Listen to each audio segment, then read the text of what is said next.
Hello,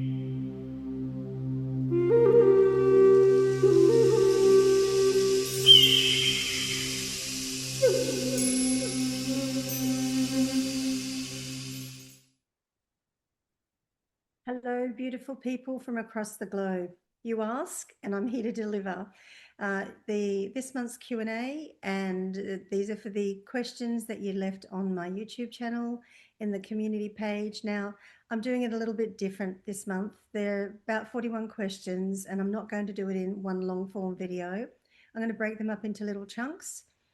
And so I might just start with answering maybe the first 4 to 6, just depending on how extended I go on some of the responses. And I might just, I think I've just broken them up into their countries. So US, UK, and the EU just have a few questions each, and I'll just break it up that way. So I hope you've all been well. It's Tuesday here in good old Sydney. Beautiful day today. And let's get started. Okay, straight into it, guys. And I'm going to do this and update it, upload it. Just going to bring up the questions. So these questions are from the European Union, and the first question is from Laura, and she's from the Netherlands. So hi, Laura. Hello, Laura. Will the drought in Netherlands, which is Western Europe, continue to expand and worsen in the decades to come, possibly resulting in drinking water supply issues and agricultural irrigation issues? Thanks for your question, Laura. Honestly, there are already issues. You've got serious drought happening there. And I know that you've come on recently, like before, and asked a few questions about the Netherlands. And I see like the farmers standing up and protesting in the Netherlands. And I've mentioned that before. So I actually did a little bit of research. And because you're currently in a drought, and the question, how I'm going to kind of go into this will probably answer some other questions that maybe some other people have raised as well. And that's all relative. So I think back in 2003, you had a serious drought up there in the Netherlands. And I believe also too, the Netherlands was I think it was the launching pad for data centers.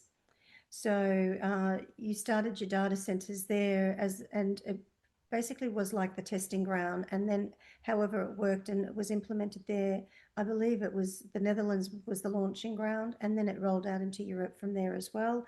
And the same, I believe, with the Green New Deal. So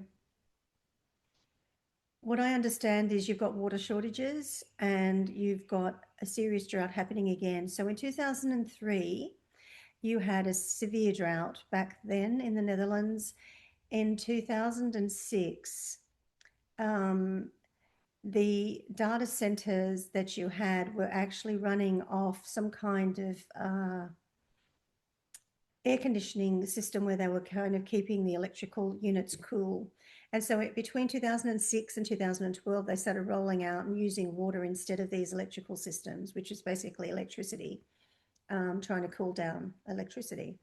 And so you started using water. But in 2009, so this happened between 2006 and 2012, during that period. But in 2009, your government introduced the Water Act, and you didn't allow for privatization of water. It's totally federally owned, and it's run by your department there, one of the departments there in your federal department. And I've learned that it's kind of broken up into 4 categories. And the first category is to basically protect, in terms of privileges of where the water goes to first. So the first category is the top priority, and that goes to the clay walls that are built that up there, because you're a low-lying country, and I don't know whether they're called dikes or something, and they're built of clay, and the walls are there to actually stop the water from coming in because you're low-lying. That needs to be kept moist and wet. otherwise the clay can crack, and also to the ecosystems. And I think the second category is for basically drinking water and electrical infrastructure. And the third is your data centers, and the fourth is your irrigation, your farming, and so forth. So farmers are basically put in the last place. And I know that the Rhine River and some of your main water sources there are actually starting to deplete and run low. So your question is, will it continue to worsen over the decades to come? Yes, it will under your current system. It will actually worsen, absolutely. You're already getting water restrictions and how they distribute the water, and you're already suffering from drought, severe drought. And, you know, it's getting to the point where farmers are finding it hard to basically grow crop and harvest crop and just, you know, work the land. And so it could get to a point where you potentially can have water shortages and in turn have food shortages and so forth. And I can definitely see that happening in the next 10 years. But in saying that, your country's not alone in beginning to experience these problems. Now let's move back over to the data centers. The Netherlands has over 200 or so data centers. You've got more earmarked to sort of be rolled out in your country. And that's a lot of resources. That's a lot of land that you're having to give. That's a lot of water that you're having to actually have for these centers that, you know, that aren't going to other more important things. Farming, you know, the survival of food. So while these data centers are needing to expand and take up more land because more data is coming, it's like one big computer brain being grown in your country, and then you've got multiple computer brains being grown. So it's just all of this, it's voracious feeding of data that's needing to cause these centers to expand. More storage, more land usage, more water, and always the infrastructure is always being built by near waterways because they're needing that capacity of water, fresh water, mind you, not salt water. So, and it's needing to cool it down. So that's why they're building, they're buying up land that's close to waterways. They're doing it across the globe. Netherlands is not alone in it, but Netherlands was probably the launching pad, and Netherlands and Brussels, because there's another question from Brussels. So the person from Brussels who's asked the question as well, and that's Sorberian Chanteau, asked a question about Belgium. I feel similar things are happening, so I'm going to kind of answer it combined for the Belgium and for the Netherlands. But Belgium doesn't have as many data centers because they're geographically a smaller country. But they are very, very strict in the Green New Deal and how it's rolling it out in terms of rolling out the infrastructure with windmills, rolling out the infrastructure with solar panels, and basically reducing. They've almost got zero coal fire plants. I don't know about Netherlands. I don't know if you've got any at all or not. So what's happening here is, and it's happening across the globe, the rising prices and the rising taxes that are having to go towards this new energy infrastructure is because if there's no sun, the solar panels need sun to store the energy, and then it converts back to a main grid, and the wind turbines need wind. So if Bill Gates has his way and he puts mirrors up on the orbit and blocks out the sun, he's going to do more than just deflect light. He's going to be doing a lot to damage what happens here. And so we need sun and we need wind. And when you don't get enough of that, you need an infrastructure, a greater infrastructure to be able to generate what a portion of nuclear and coal can do, and gas. So investing a lot of money into infrastructure that's really long-term not sustainable, that's going to require a lot of electricity to power, to keep and power. And electricity moves through wires, and it's the friction that moves through the wires that causes the heating. And these are the things that have to be cooled. So unless they can create some technology that is able to basically self-sustain and not heat up as the power is being generated, which I predict, if they're not already working on it, I predicted some time ago, I think in one of my slides, I even may have mentioned some reference to some Schrodinger, the Schrodinger cat came to me in some kind of vision, and it's to do with quantum physics, I think. I don't quite understand the physics side of things, but all I do understand is there's, and what I'm feeling is there's going to be some kind of quantum technology that's going to come in that's almost going to it's going to be, rather than passing through, it's going to be almost suspended and not touch as it's moving. So if the electricals are moving through the wires, it's either going to be wireless in some way, but I see it somehow suspended as it's kind of moving, and it's able to move at a very fast pace. And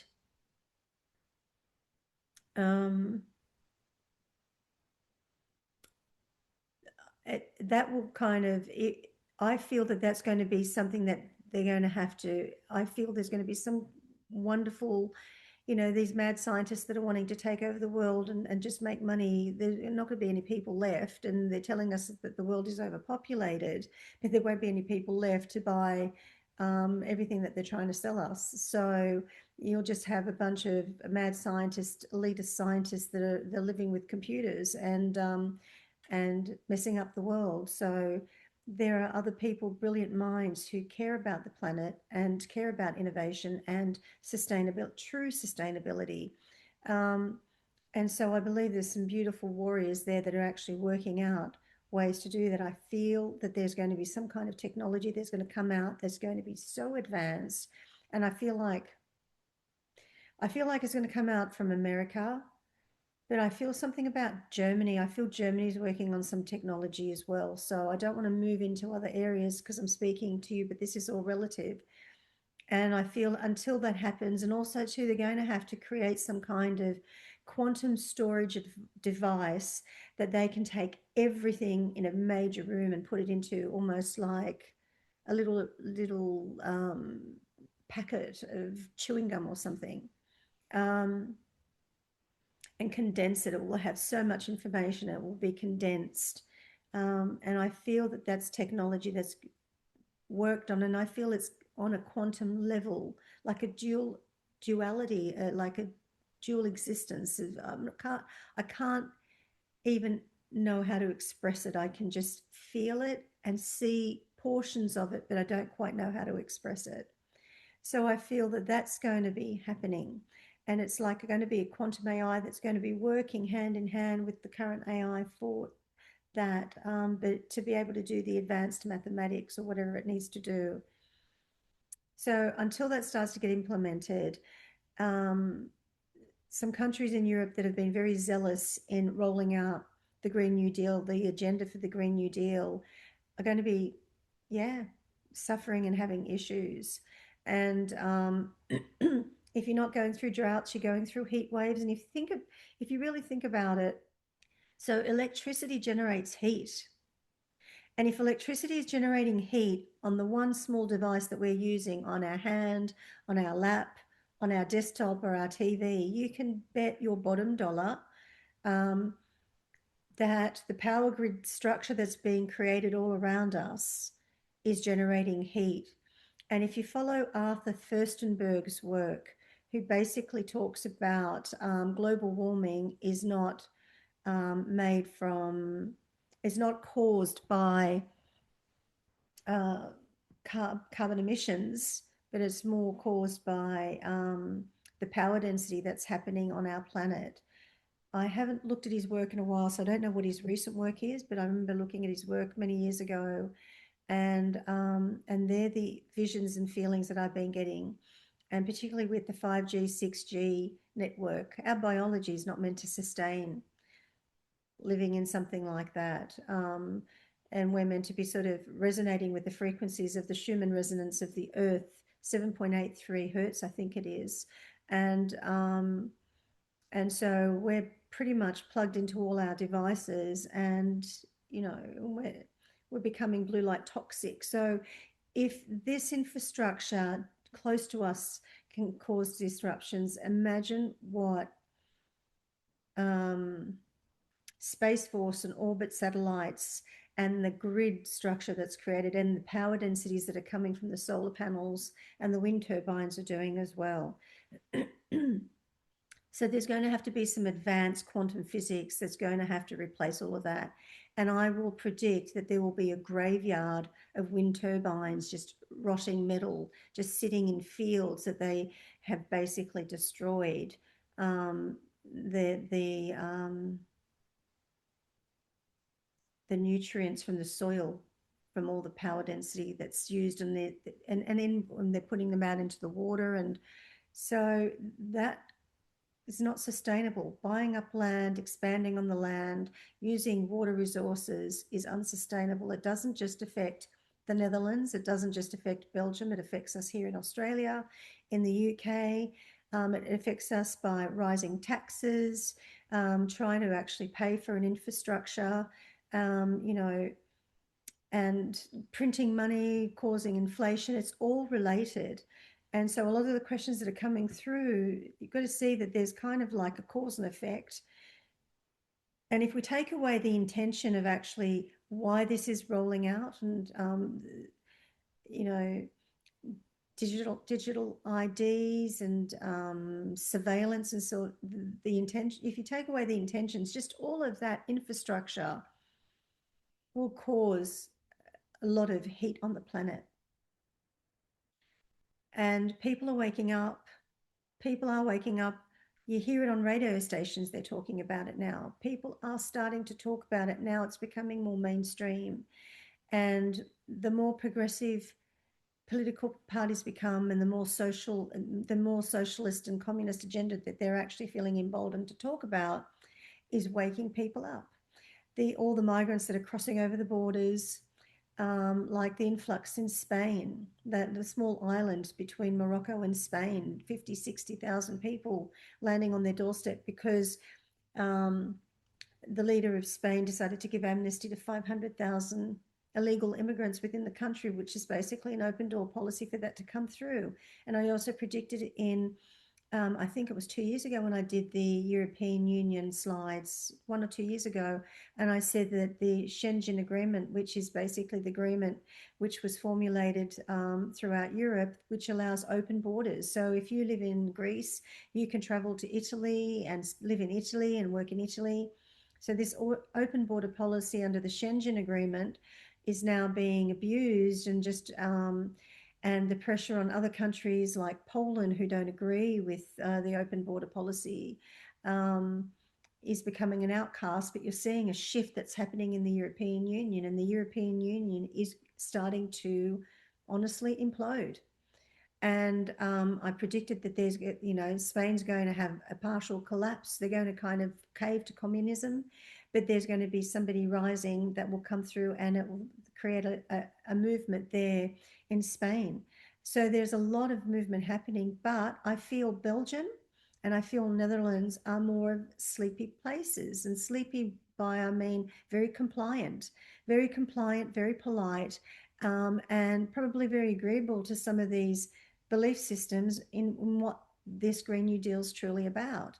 Henny penny in the sky is falling, and running around and telling ducky wucky, and and then ended up being eaten by Foxy Woxy. I kind of feel that that's what's happening. If anyone's read Henny penny in the sky is falling down, I feel that's kind of what's happening to a lot of people, but they're waking up to it. But you don't want to wake up to Foxy Woxy. You kind of want to wake up to what's actually happening. I don't know if I'll keep this bit in, but alarmists who are actually thinking the world's going to fall apart in 10 years because of global warming. The globe is warming because of all the power density that we're creating on the planet. And that is my intuitive feeling and my research. And if you actually go and look at Arthur Furstenberg's work as well, he basically validated when I was researching things on 5G some years ago, and I stumbled across him. He validated everything I was feeling and seeing, and but I haven't followed him in a while, so I should look at some of his work. So answering Laura's question in terms of Netherlands, and Sorberian's question um, from Belgium. And there's also a question from the UK. Now, this is part of European Union, but it's going to be a similar thing to the UK. And I'll come back and answer that one specifically.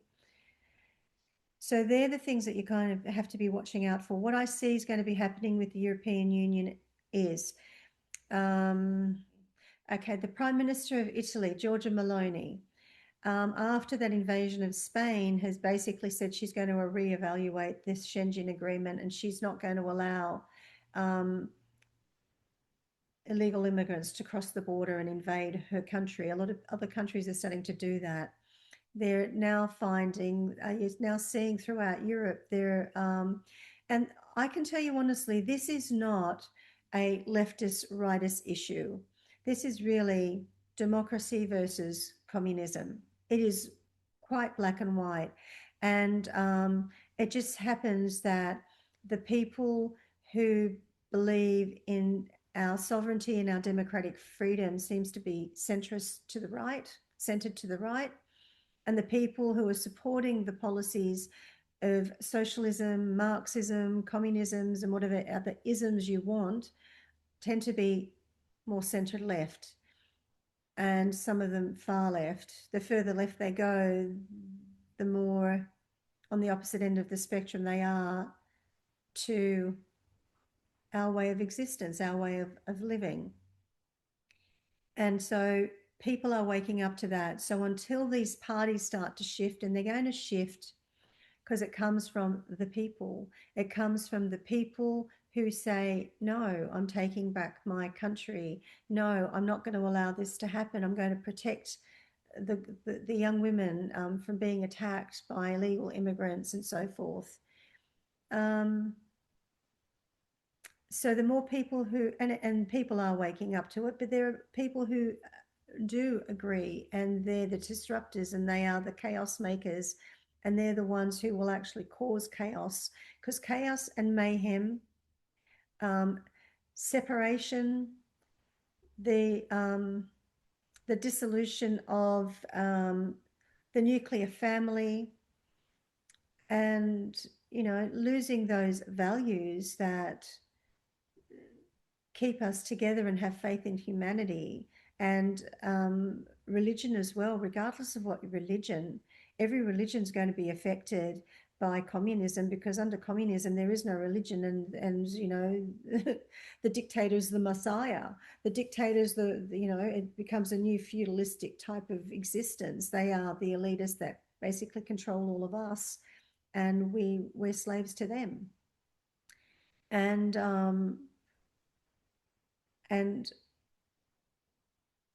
I know that people are concerned, and this is answering somebody else's question about Islam. I know that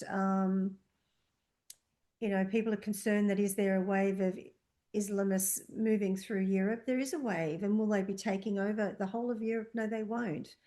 And if you have a look at what's happening to the Uyghurs are Muslims that have basically been, put in these indoctrination concentration camps, like slave camps, pretty much. They're just slave labor, and everything to do with their religion and their cultures sort of being beaten out of them. And so this has nothing to do with religion. This is to do with the loss of our faith in whatever the religious beliefs that we have. Under a communist belief system, there is no religion. The government owns you. You're not your parents.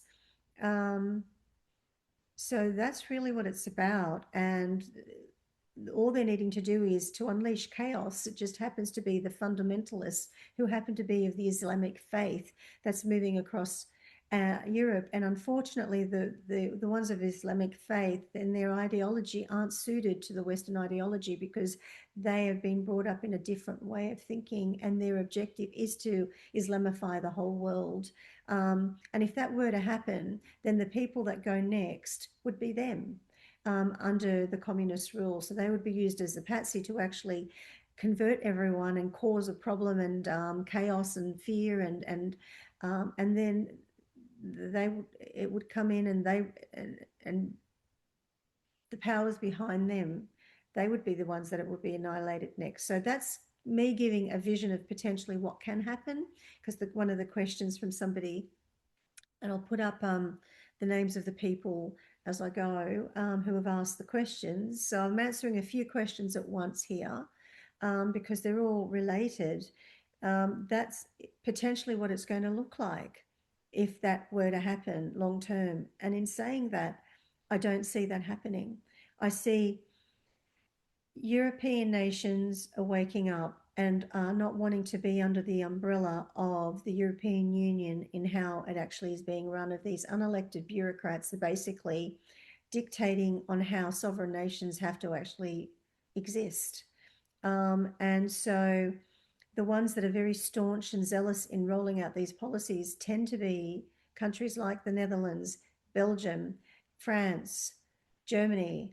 And now they're starting to feel the direct ramifications of those policies, and the people are feeling that, and the people are suffering. And until the people say, what the hell's happening, there's not going to be any change. And it comes in different forms and different complaints. But this is coming to me because of all your questions. All of you have asked me questions to intuit, and it's putting together the feelings that I get and the visions that I get and the dreams that I have, and I put them together in slides, and then you come and ask me questions. And that just kind of makes me want to understand it more and give context to what my visions and dreams and intuition means. And that's why I feel it's important to connect the dots to a lot of things. And so that's on the European Union and the other questions that were asked about the European Union. So that was from Laura from the Netherlands. That was from Sorbiren Chanteau from Belgium. And your girl Vita asked that question about Islam taking over the whole of Europe. So you can actually see there's a theme. 3 people from 3 different places asking a similar question, and I've answered it under that umbrella. I'm going to move on next to the UK. There's one question from the UK from Joanne. And a report came out that the media in the UK government are telling people they need to stockpile emergency supplies to prepare for power outages, cyber attacks, and severe weather, especially in case of war. Do you see any of these things happening this year? Will it be a bad winter or perhaps further ahead? So let me say this, Joanne. If your government's saying you should be stockpiling, I would be listening. You need to start stockpiling. You need to start stockpiling, and people should have been doing it a while ago, because there were warning signs, and lots of people were talking about the warning signs. And so I feel a number of things are going to be happening. I feel a number of events are going to be happening. But if I relate it back to you and your question in the UK, because the UK is quite encompassing, you've got quite a few things that come under the UK umbrella. Australia has recently done a test system testing the I think it's called AusTest or whatever it is for emergency alerts, AusAlert I think it's called, and all of our devices simultaneously just set off some alarms. And I'd say that that's what's happening with the UK as well. And Canada's already had that in place, and New Zealand's already had that in place. And so it's for weather events and other type of events that will happen. But the fact that they're now starting to highlight it, I actually had this feeling that sat with me, and a member had actually raised it was Helen's, one of my Oracle members from YouTube, Oracle members had actually raised her feeling on it and a concern. And I actually had that concern. I had that feeling just leading up to the alarm going off and after the alarm's gone off. I feel like what potentially can happen is there may be a false flag event, if that's what you call it, that's going to happen.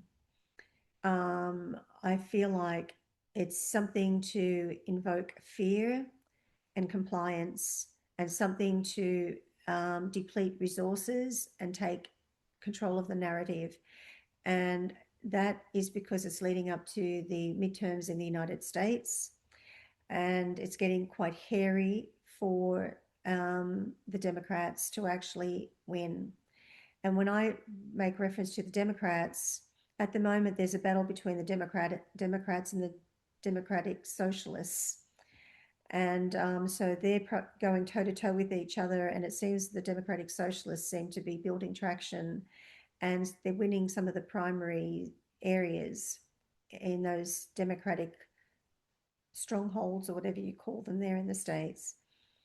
But when it comes to the midterms, because I've got 3 questions coming from the US, so it may answer some of those questions as well. When it comes to the midterms, I am predicting that this SAVE Act that America is so wanting to pass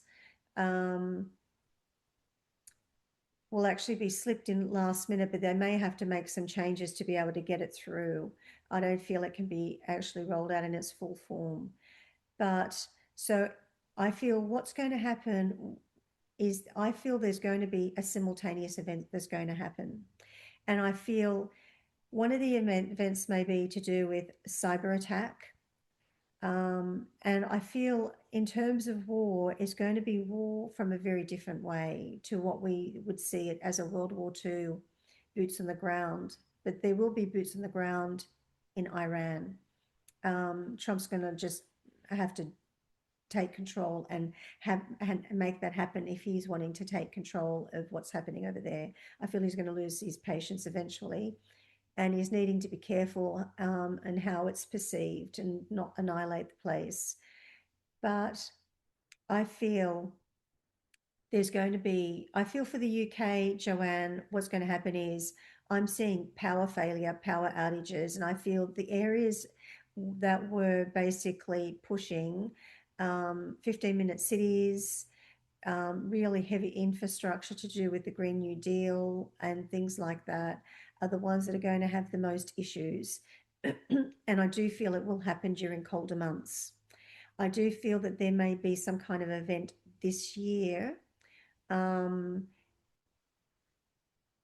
I feel like there's going to be simultaneous events happening in simultaneous places.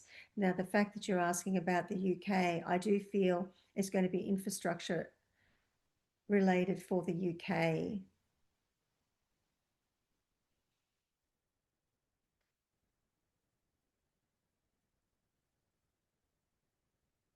I'll tell you what else I'm feeling for the UK. I'm seeing some explosions happening, and I'm seeing explosions happening in public transport. And I'm seeing them in high density places, very bustling places. I don't know, it would be London or something equivalent to that, bustling. It could just be my point of reference of what I recognize. I feel there's going to be some simultaneous events. I'm seeing some kind of, and now I don't know whether that, I don't feel that that explosion will happen this year.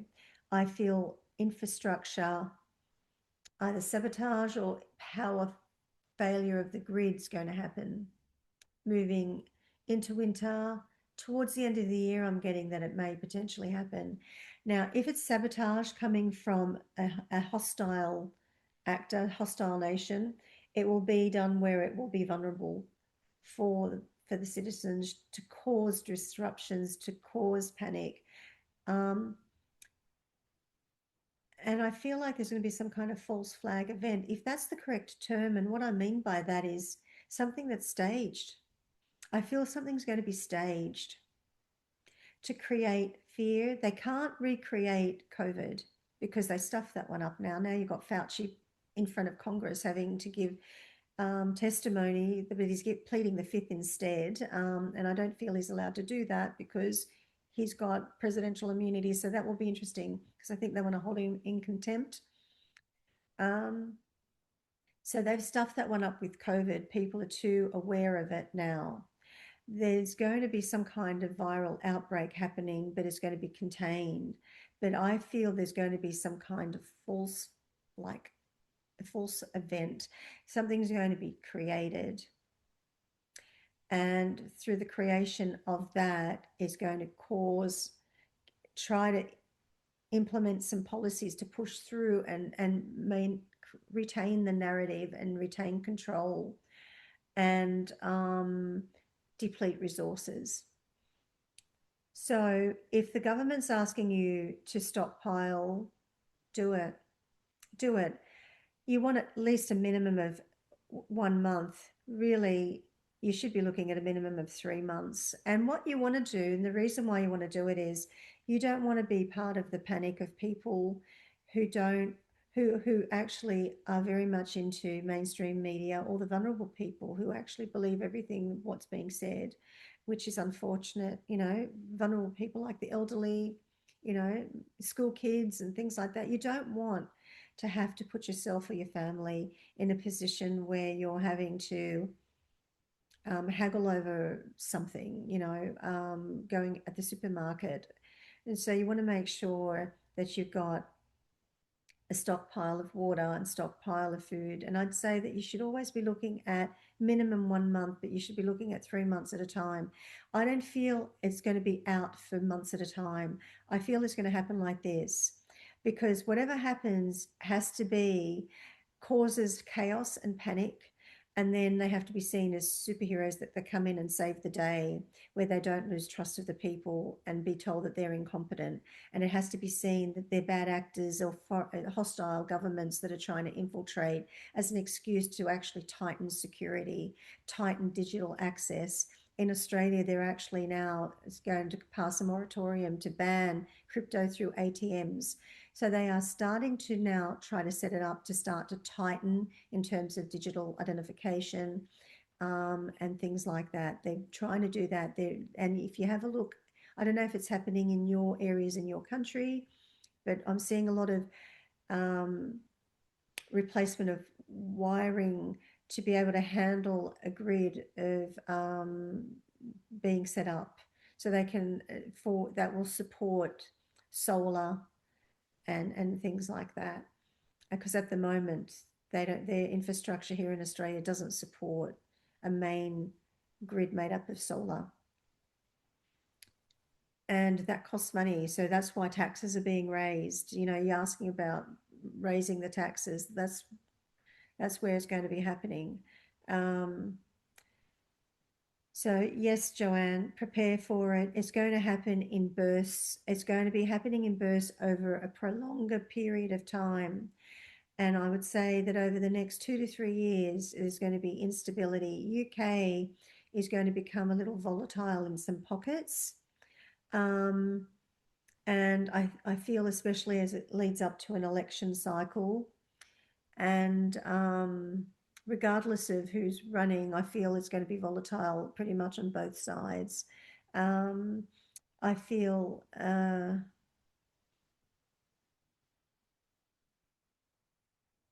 yeah, I feel in some places it may be a bad winter, but if you actually set yourself up where you can sustain a few weeks at a time with inconsistent power, and you're always having to be a little bit more self-reliant, self-sufficient, you'll be okay.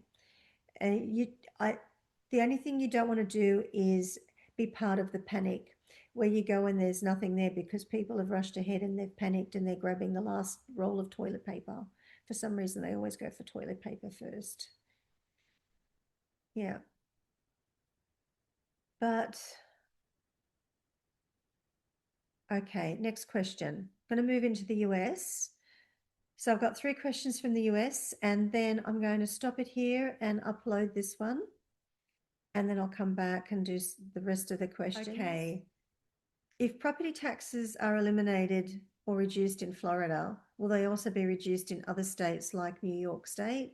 And which state do you feel will be more affordable to live with a better quality of life, New York, Florida, or South Carolina? So my first feeling on South Carolina is I feel like there's a lot of impoverished like I almost feel like the way it's showing me um, South Carolina, I kind of feel like on the map it's down more towards the right. I'm not sure. Or maybe that's Florida. I don't know. But I kind of feel like it's sort of South Carolina is split in two. And I know you've got a North Carolina and South Carolina, but I feel South Carolina itself is almost split in two, like you've got two distinct groups of people living there. And I feel there's very impoverished areas there. And in terms of will they reduce state taxes or property taxes in the state? I don't feel they're going to do that in South Carolina, to be honest. And I definitely don't feel they're going to do that in New York State. Under Mayor Mandami, is New York State, New York City the same thing? I don't know. But if it's under Mayor Mandami, what he's currently trying to do, he's going to be raising taxes because it's going to cost them much more to run the free buses and the free grocery stores and now the free childcare at the park. Have strangers look after your children um, in a park setting. Uh, I don't feel that they'll be reducing, and honestly, I feel a lot of people are going to be wanting to continue to move out. But in saying that, I don't know if I said it here, but Mandami won't be seeing out his term. Mayor Mandami will not be seeing out his term. He's a little, uh, he's not what he appears to be. I feel like he's definitely a wolf in sheep's clothing. And let me just say, I love wolves. So I think it's an insult to actually be calling him a wolf in sheep clothing, but I'm just using the analogy to say that there's deception there in how he's presenting himself. And I predicted it before he even won. I predicted that he was going to win. I predicted that there was going to be buyer's remorse. And I'm going to make a prediction that he's not going to last the term. And he'll be ousted or arrested or deported. There's going to be something that's going to be happening with him. And I'll tell you what else I'm feeling, but I feel it's going to be staged. There may be a possible, for sympathy, a possible assassination attempt against him, but I feel like, or it's some kind of aggression towards him, that I feel like it's going to be staged, thinking that he may garner support and sympathy like they did for Trump to show that he had the same type of courage and will, but that's going to be fabricated. But the anger towards him is real. And so I do feel there will be aggression towards him, definitely. And there will be more protests against him. And there's going to be legal action against him. And Kathy Hochul of New York is going to have issues. Letitia James seems to be very quiet. I have not heard much about her. And she's seriously in trouble. She's seriously in trouble. And you're going to start to see there's going to be accountability now starting to roll out. You're going to start to see some prosecutions coming forward. And Anthony Fauci, Mr. Tony Fauci, the Fifth Amendment bloke, I see jail time for him. I see jail time for him. I don't know how. I don't know how, unless they're able to revoke the auto pen pardons. There's something, and it's not going to happen under this cycle. It's either going to happen after the midterms and I predict that the GOP is going to win the midterms in both the Senate and the House, and they're going to win the 2028 election. And there'll be something in place once and I will also make a prediction that the GOP is going to strengthen more than they ever have before in the past. They're almost going to replicate the amount of unity that the Democrats and the Democrat Socialists had basically created, where they all are in alignment and they vote as one big voting bloc. That's going to start to come. This next election is pivotal. A lot of the rhinos are going to be losing their places, which they've already started. A lot of the older school type of there's no sitting on the fence. You've got to pick a side, and the side of democracy and the people, or the side of communism. And you're going to start to see a wave, a shift, and people are going to be influenced by that in the political parties. And once it's more secure in terms of who's won the midterms and who wins the next election, you're going to start to see more prosecutions. And I'm seeing almost like public court martials or something that's going to happen. So to answer your question, Joanne, Florida would be the best place to live because you've got Byron Donalds, who'll be replacing Ron DeSantis, and he's going to be, I feel like he's going to be really, really good. And I feel like he's going to be really aggressive. I feel like he's going to actually really, I feel Ron DeSantis has been pretty good, but I feel Byron Donalds is going to really roll out things very quickly. And what's going to happen, keep an eye on Ohio, Vivek Ramaswamy, because he keeps on coming to me. And there'll be people like that that win these states governorship that will work hand in hand with the Trump administration to really roll out things in unison and really strengthen things. They're going to make it very, very difficult for people even fleeing from those blue states over into to try to sort of shift it purple even with those policies. They're going to make some strict regulations in those states as well. But in terms of protecting the freedoms and what happens in the red states. And I feel Florida is going to be leading the charge, Ohio, and some other places. Tennessee, I just got something about Tennessee as well. Tennessee shifting. So wherever they are at the moment, they're going to be shifting from where they currently dominate. So if they're blue, they'll be shifting red. If they're red, they'll be shifting blue. But I'm getting Tennessee will be shifting. I just got they'll be shifting red. So I'm really curious to see whether Tennessee is a red state or a blue state. I can't help myself.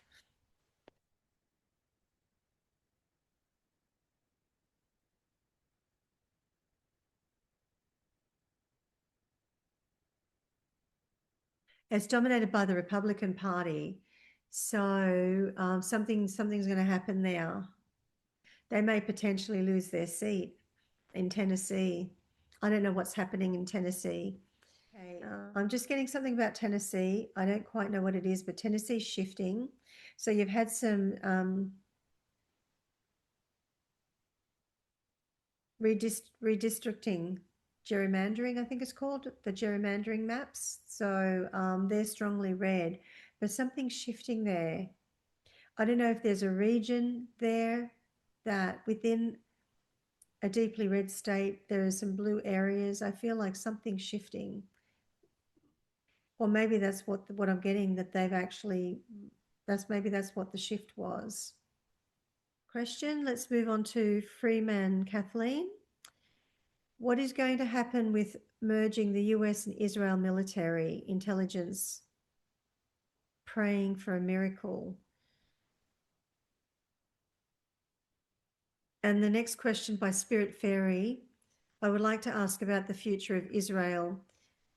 There is currently a proposed bill that links their military with the US and has many Americans upset. What I understand what's happening there is I feel Trump is trying to do something that the Commonwealth did a long time ago. The Commonwealth basically as you can see, there's many Commonwealth nations across the globe.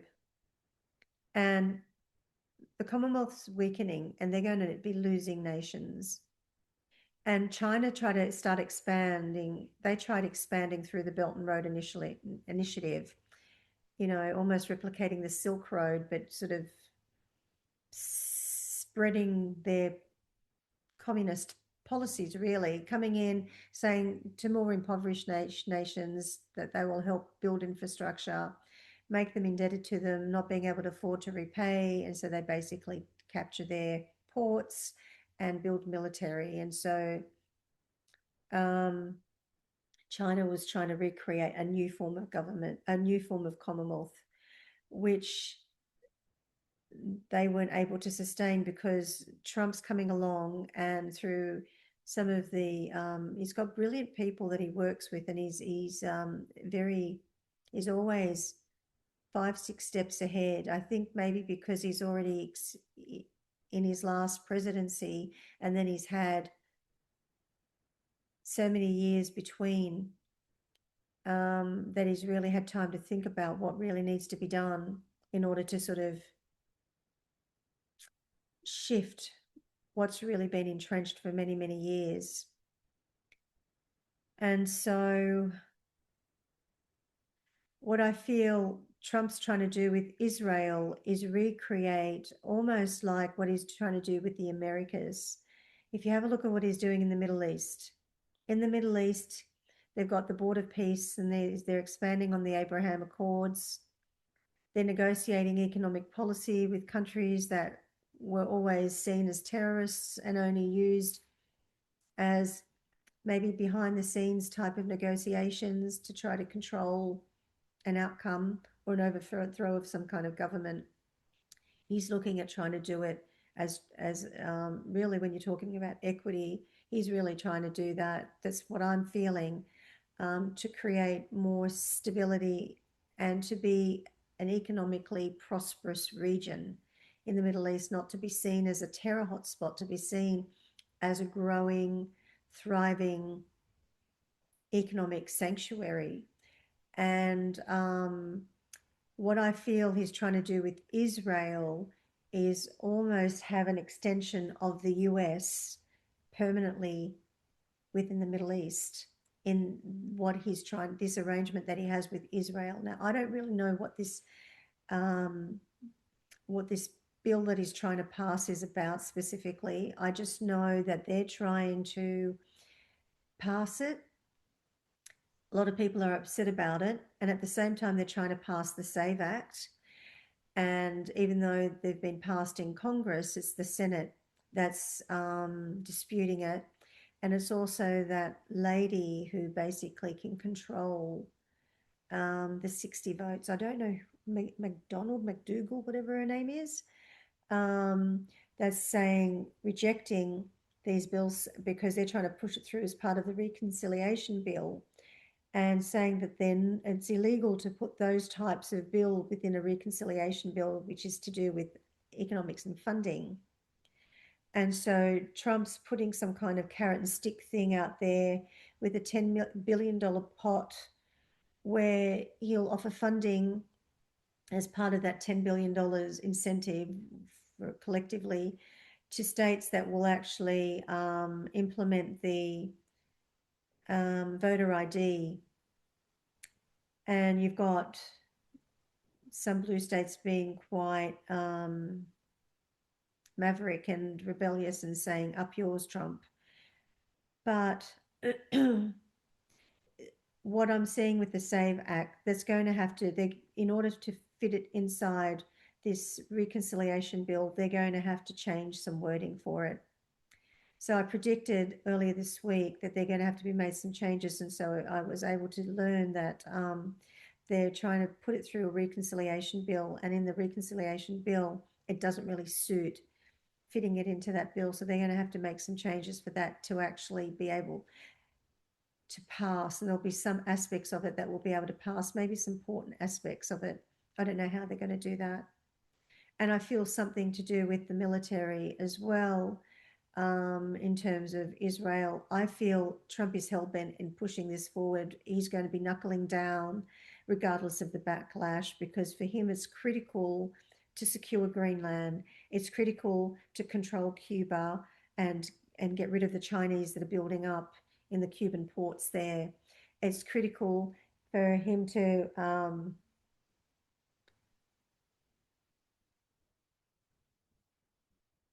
something with Mexico and some of these Latin American countries where he's building these relationships, and it's critical for him to form these relationships in the Middle East. So in order to do that and maintain the eyes and the ears and the strength in that region, I feel that Trump is going to knuckle down on wanting to push this agreement through, regardless of the protests that he's actually getting. They're just going to try to find a way to be clever and outmaneuver to push it through, because I feel what he's trying to do is he's trying to put something in place that can't be reversed should an opposing party win. And there's just something that needs to be in place for security as an extension of that security. And people are saying that Trump is Israel's puppet. Actually, can I tell you honestly what I'm feeling? I feel it's the other way around. Trump has secured enough relationships in the Middle East that Israel is going to have to stay close and comply. And Israel's the greatest ally in order to actually be trusted enough to actually roll out the agenda, because they are the only Christian nation within our whole Islamist, Islamic world down there. And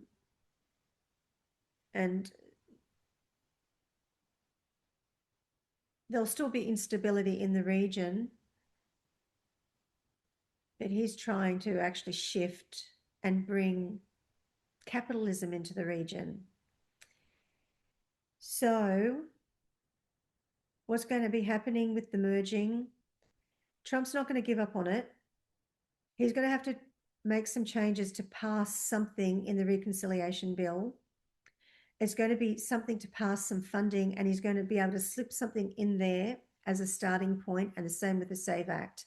There's going to be the starting point of being able to slip it in there enough to get them through this next phase, to get them through the midterms, and then they're going to actually start to go full steam ahead and implement more things moving forward. They're not going to be able to get the full rollout of these two policies, the SAVE Act and the military bill, in like the US Israel military intelligence bill.